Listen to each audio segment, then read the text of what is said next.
Once upon a time there lived a cowboy in a small village.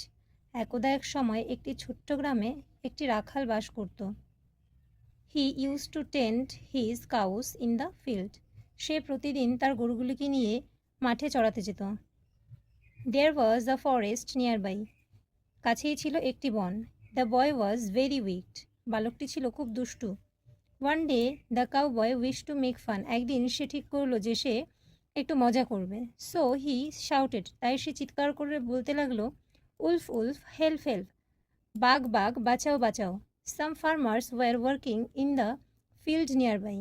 কাছেই একটি মাঠে কয়েকজন কৃষক কাজ করছিলেন। They heard him and thought the wolf had really attacked the boy. They heard him. তারা তার চিৎকার শুনতে পেল and thought এবং ভাবলো the wolf had really attacked the boy. বাঘটি হয়তো সত্যি বালকটিকে আক্রমণ করেছে। So they all ran to save him. তাই তারা সকলেই তাকে বাঁচাতে ছুটে এলো। But they found no wolf there. কিন্তু তারা সেখানে কোনো বাঘ দেখতে পেল না। Seeing them, the boy began to laugh. তাদেরকে দেখে বালকটি হাসতে শুরু করলো। He did this again the next day. সে সেই একই কাজ পরের দিনও করলো। The farmers came again and found no wolf. কৃষকরা আবার এলো এবং দেখলো সেখানে কোনো বাঘ নেই।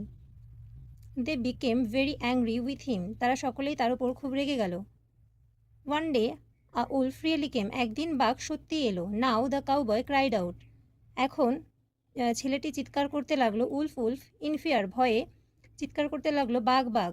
বাট দিস টাইম, কিন্তু এই মুহূর্তে, নোবডি কেম টু সেভ হিম, কেউই তাকে বাঁচাতে এলো না।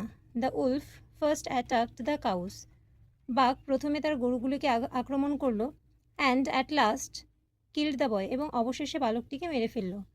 Moral, nobody believes a liar, কেউই বিশ্বাসঘাতককে বা প্রতারককে বিশ্বাস করে না।